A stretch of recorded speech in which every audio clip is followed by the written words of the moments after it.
तो शुरू करने से पहले I want to tell you guys कि मैं इस मानवा को ओन नहीं करती हूँ। तो अगर आपको इस मानवा को पढ़ना है तो प्लीज ऑथर के ऑफिशियल पेज पर जाकर ही पढ़ें। कहानी की शुरुआत में एक न्यूज चैनल का स्क्रीन दिखाई देता है और वो न्यूज रिपोर्टर गंभीर आवाज में कहता है, डीएम फाइनेंशियल इन्वेस्टमेंट के सीईओ और चेयरमैन नाइल सू को गायब हुए आज ठीक 1 साल हो चुका है। वो अपने साथ कई बैंकों और इन्वेस्टर्स के करोड़ों रुपए लेकर फरार हो गया था। पुलिस अभी तक उसकी लोकेशन का पता नहीं लगा पाई है। कुछ लोगों का तो कहना है कि वो पहले ही किसी और देश भाग चुका है और जिन लोगों ने इसमें पैसे लगाया था, चाहे थोड़ी रकम हो या बहुत, हर कोई परेशान है। हर किसी की आंखों में गुस्सा है और पुलिस से इसकी जाँच शुरू करने के लिए मांग कर रहे हैं। अब देखना ये है कि पुलिस उसे ढूंढ पाती है या नहीं। फिर अगले सीन में हम देखते हैं कि यही न्यूज एक मोबाइल में चल रही होती है और एक आदमी समंदर के बीचों बीच याट पर आराम से बैठकर इसे देख रहा होता है और सामने एक औरत उसे वाइन सर्व कर रही थी और ये आदमी और कोई नहीं बल्कि डीएम फाइनेंशियल इन्वेस्टमेंट के एक्स सीईओ नाइल सू था, जो अपनी ही न्यूज देखकर मुस्कुरा रहा था। वो ताना मारते हुए कहता है, हाँ कोई मजाक चल रहा है क्या? ये लोग अब कर भी क्या सकते हैं? जिन लोगों के साथ धोखा हुआ वो लोग बेवकूफ थे। मेरे जैसे चालाक लोग तो पैसे बना ही लेते हैं। इसी के साथ रात होती है और चारों तरफ सन्नाटा छा जाता है और इसी सन्नाटे के बीच नाइल सू अपने बिस्तर पर चैन की नींद सो रहा था, बिल्कुल बेफिक्र, जैसे जिंदगी में कोई टेंशन ही ना हो। तभी एक आवाज गूंजती है, चेयरमैन, चेयरमैन नाइल सू, चेयरमैन। आवाज सुनकर नाइल सू हड़बड़ा कर उठता है और वो देखता है कि ठीक उसके बेड के सामने एक काली परछाई सूट पहनकर बैठा है। फिर वो साए में बैठा आदमी कहता है, अभी खुश हो? दूसरों का पैसा लूटकर दुनिया घूमने का मजा कैसा लग रहा है? जिसपे नाइल सू घबराकर कहता है,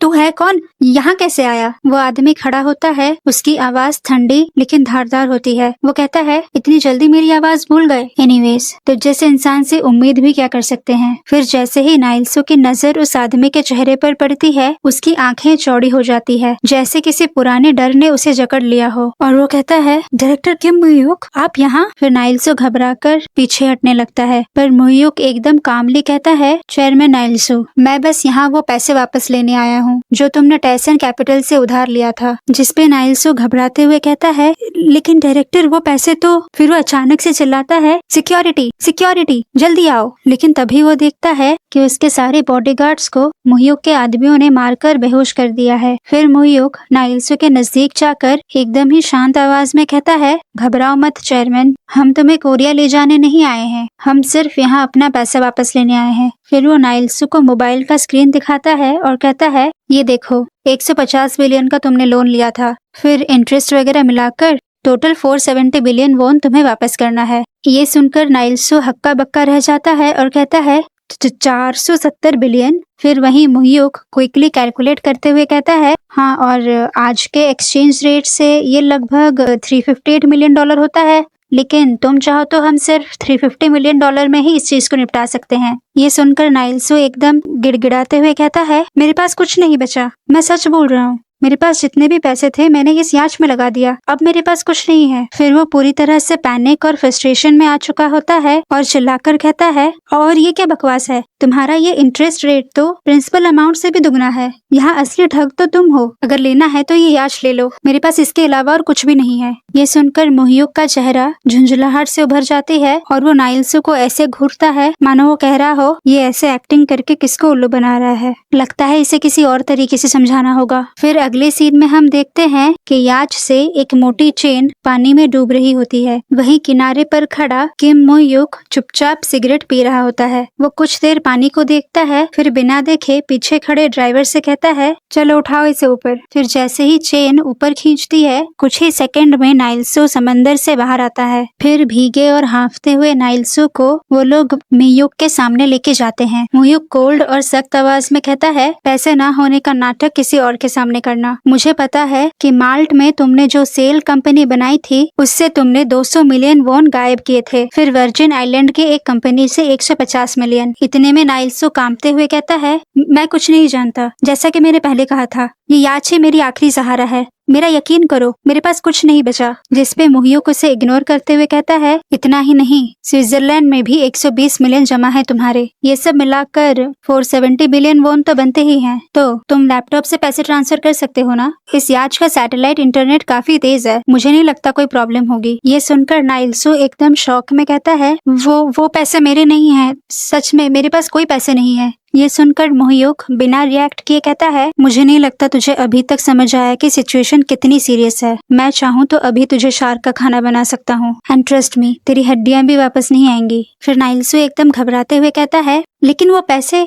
उन पैसों के बिना मैं नहीं जी सकता, मैं खुद मर जाऊंगा लेकिन वो पैसे नहीं दूंगा। फिर वो एकदम डेस्परेट होते हुए कहता है, ठीक है, प्रिंसिपल अमाउंट का क्या ख्याल है? मैं 150 बिलियन देने को तैयार हूँ, बस इंटरेस्ट रेट माफ कर दो। तुम लोगों को तो सिर्फ प्रॉफिट से मतलब है ना? 150 बिलियन में भी तुम प्रॉफिट में ही रह रहे हो, तो इसका क्या ख्याल है? अगर तुम हाँ बोलो तो मैं अभी के अभी पैसे ट्रांसफर कर देता हूँ। ये सुनकर मुहियुक कुछ देर तक शांत रहता है और उसका चेहरा एकदम सीरियस हो चुका होता है। फिर वो ऑर्डर देता है, लगता है ये ऐसे नहीं मानने वाला। सैंगी, इसे लेके जाओ और पानी में डाल दो। फिर दो आदमी नाइल्सो को पकड़ते हैं और घसीटते हुए वहाँ से ले जाते हैं। फिर नाइल्सो छटपटाते हुए कहता है, नहीं रुको, छोड़ो मुझे, भूलो मत, अगर मैं मर गया तो पैसे तुम्हें कभी नहीं मिलेंगे। जिसपे मुहियुक उससे कुछ देर के लिए देखता है और फिर सख्ती से कहता है, मुझे इससे फर्क नहीं पड़ता, अगर हम पैसे ना भी ढूंढ पाए तब भी दुनिया को पता चलना चाहिए कि टाइसन कैपिटल के पैसे लेकर फरार होने वालों का क्या अंजाम होता है। एनीवेज, बहुत हो गई बातचीत, चलो फेंको इसे पानी में,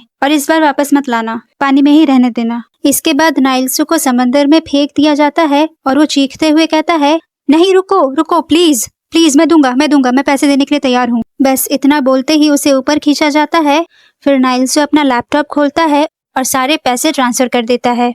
वहीं दूसरी तरफ मुहियुक अपने फोन में अमाउंट चेक कर रहा था।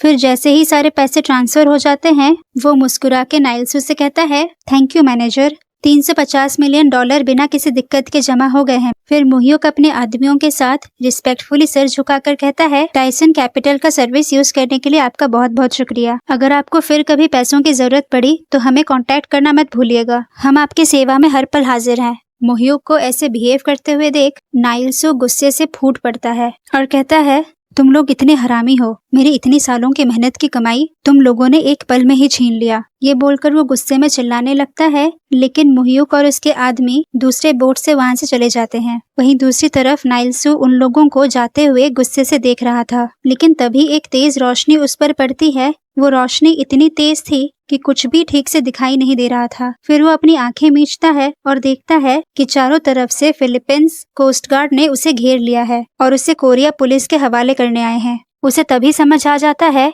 कि ये सारी चीज मुहियुक ने स्टार्टिंग से प्लान की थी और वो गुस्से में चिल्लाने लगता है। फिर सीन खुलता है टाइसन कैपिटल के आलीशान हवेली पर, जहां दीवार पर चेओन परिवार के पूर्वज चेओन टाइसन की बड़ी तस्वीर लगी होती है। सभी लोग उस तस्वीर के सामने रखी टेबल के चारों ओर बैठे होते हैं। फिर चेयरमैन चेओन सुमन मुहियुक को शानदार काम करने की शाबाशी देता है और उसे ड्रिंक ऑफर करता है, जिसपे मुहियुक विनम्रता से कहता है, नो सर, मैंने कुछ खास नहीं किया, सिर्फ आपके इंस्ट्रक्शंस और कंपनी के पॉलिसीज फॉलो किए। फिर चेयरमैन हंसते हुए कहता है, ये क्या बात कर रहे हो? तुमने नाइल्सो जैसे आदमी को ढूंढ निकाला जो ना जाने दुनिया के किस कोने में छिपा बैठा था, और इसके साथ तुमने पूरा ब्याज तक वसूल कर लिया। ये कोई छोटा काम नहीं है। तभी वाइस चेयरमैन चेओन सुहान सहमति देते हुए कहता है, हाँ बिल्कुल सही बोल रहे हो, मुहियुक की वजह से ही हमारी कंपनी इतने बड़े घाटे से बच गई। 470 बिलियन कोई छोटी रकम नहीं है। वहीं चेयरमैन का बड़ा बेटा चेओन जीवान चुपचाप बैठ ये सब देख रहा होता है। फिर चेयरमैन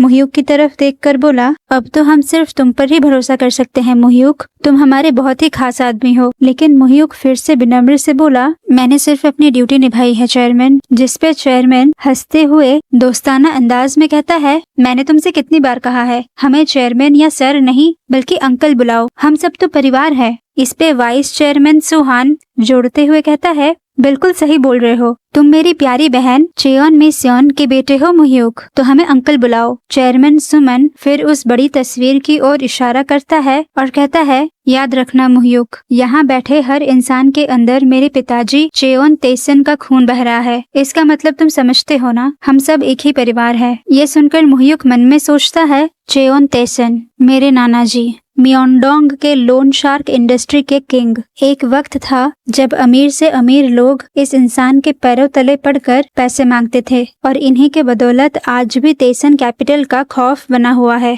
मगर मरने से पहले इन्होंने मेरे लिए कुछ नहीं छोड़ा। इन्होंने अपनी सारी जायदाद उनके बेटे सुमन, सुहान और उनके बच्चों में बांट दी। तभी चेयरमैन अपने बेटे जीवान की ओर मुड़ता है और कहता है, ये सब तो ठीक है, लेकिन जीवान, तुम इन दिनों क्या कर रहे हो? कंपनी तो नहीं आते हो? तुम्हें मैंने उस सीईओ युन को ढूंढने को कहा था ना, उसका क्या हुआ? जिसपे जीवान गिल्टी होकर कहता है, हाँ वो लगता है मैं उसे जल्दी पकड़ लूंगा, बस थोड़ा टाइम और चाहिए। ये सुनकर चेयरमैन गुस्से से चिल्लाता है, इडियट, कितनी बार और टाइम मांगोगे? पिछली बार जब वो पकड़ में आया था तब तुम नशे में थे और वो तुमसे मिस हो गया, लेकिन गलती करने के बावजूद भी तुम अभी तक नहीं सुधरे हो। ये सुनकर मुह्युक मन में कहता है, चेओन जीवान, चेयरमैन सुमन का एक लौता बेटा, निहायती नालायक, लालची और नशेड़ी इंसान, ये सिर्फ खानदानी रुतबे पर जिंदा है। फिर चेयरमैन अपनी नजरें झुकाते हुए शर्मिंदा होकर कहता है, कितना शर्मनाक है ये, मेरा अपना बेटा, वो भी इतना नालायक। मुह्युक के सामने नाक कटवा दी तुमने। फिर वो मुस्कुराते हुए कहता है, मुह्युक, ये बकवास सुनकर कोई फायदा नहीं है, तुमने आज बहुत मेहनत की है, थक गए होगे, तुम जाओ आराम करो। मुह्युक भी उनकी बात मानता है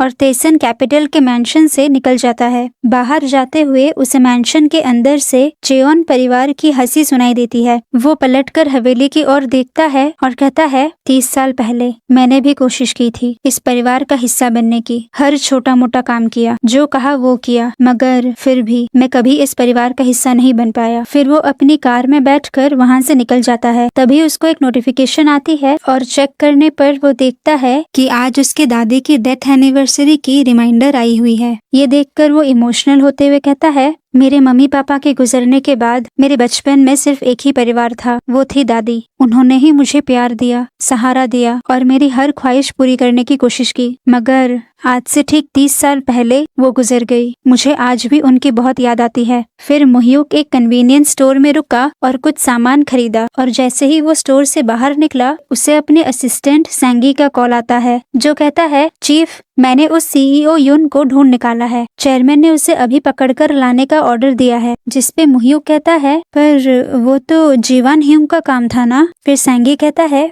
हाँ, लेकिन चेयरमैन से डायरेक्ट ऑर्डर आया है चीफ कि आपको ये काम करना है। ये सुनकर मुह्युक कहता है, चेयरमैन ने कहा है, ठीक है, मैं अभी निकलता हूँ। इसके बाद सीन कट होता है और मुह्युक सैंगी द्वारा भेजे गए लोकेशन पर पहुँचता है। चारों ओर सन्नाटा छाया हुआ था। वो लोकेशन कंफर्म करने के लिए सैंगी को कॉल करता है, लेकिन तभी वो देखता है कि ढेर सारे लोग डंडों के साथ उसकी तरफ बढ़ रहे होते हैं और पलक झपकते ही मुह्युक चारों ओर से घिर चुका होता है। मुह्युक गुस्से से कहता है, ये कैसा मजाक चल रहा है यहाँ? पार्क सांगी कहाँ है? तभी अंदर से सैंगी हाथ में सिगरेट लिए निकलता है और मुस्कुराते हुए कहता है, मैं यहाँ हूँ बॉस, इतनी रात को आपको यहाँ बुलाने के लिए सॉरी।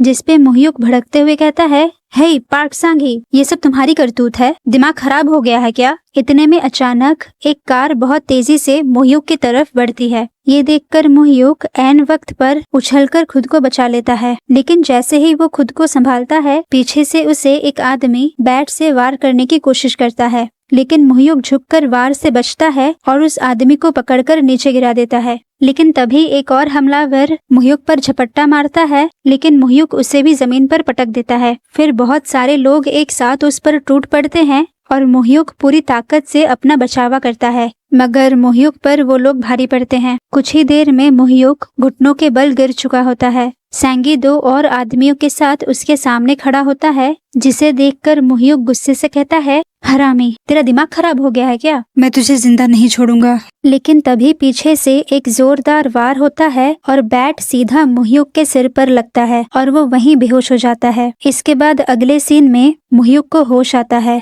और जैसे ही उसकी आंखें खुलती है, वो खुद को अपनी ही गाड़ी में पाता है। उसके हाथ और पैर दोनों रस्सियों से बंधे हुए थे और वो भी अपने ही कार सीट से कसकर बंधा हुआ था। तभी उसकी नजर सामने जाती है और वो देखकर शॉक हो जाता है। गाड़ी एक पुल में खड़ी थी और वो सीधा समंदर की ओर फेस कर रही थी और पुल के गेट खोलने पर गाड़ी सीधा समंदर के अंदर गिर सकती थी। ये देखकर मुह्युक हैरानी और डर में पूछता है, ये क्या हो रहा है और क्यों? ये सुनकर सैंगी कोई जवाब नहीं देता और सिर्फ घूरता रहता है। मुह्युक चिल्लाकर कहता है, सैंगी, तुझे होश भी है? तू क्या कर रहा है? अभी के अभी मेरी रस्सियां खोल। फिर सैंगी धीरे और ठंडे आवाज में कहता है, मुझे ऊपर से ऑर्डर मिला है कि आज रातों रात किम मोहयुक को हमेशा के लिए रिटायर कर देना है। जिसपे मोहयुक झुंझुलाकर कहता है, ऑर्डर? किसने दिया ये ऑर्डर? चेयरमैन ने या वाइस चेयरमैन सुहान ने? कहीं उस नालायक जीवान ने तो नहीं कहा? जिसपे सैंगी बिल्कुल ही ठंडे लिहाज में कहता है, हाँ, इससे क्या ही फर्क पड़ता है? आप तो अच्छे से जानते हैं ना,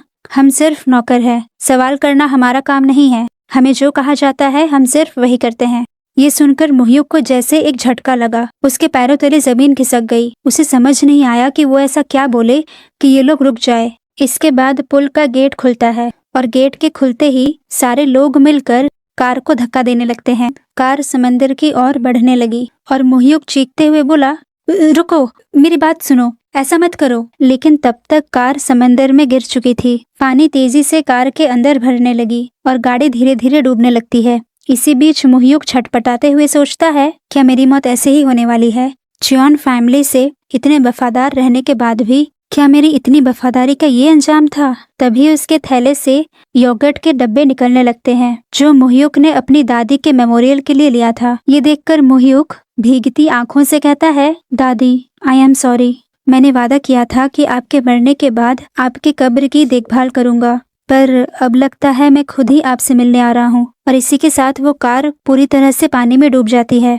लेकिन अचानक एक तेज धूप उसके चेहरे पर पड़ती है। आसमान बिल्कुल साफ था। मोहयुक अपनी आंखें खोलता है। वो देखता है कि वो समंदर के किनारे पड़ा है, वो भी एक स्कूल यूनिफॉर्म में। वो हड़बड़ाकर उठा और चौंकते हुए कहा, ये क्या? मैं सच में जिंदा हूँ? लेकिन ये कैसे हो गया? मैं तो मर गया था ना? लेकिन तभी पीछे से मोहयुक को एक जोरदार लात पड़ती है और वो मुंह के बल पानी में गिर जाता है। वो खुद को संभालता है और उसकी नजर सामने जाती है। वो देखता है बहुत सारे लोग एक दूसरे से मारपीट कर रहे थे।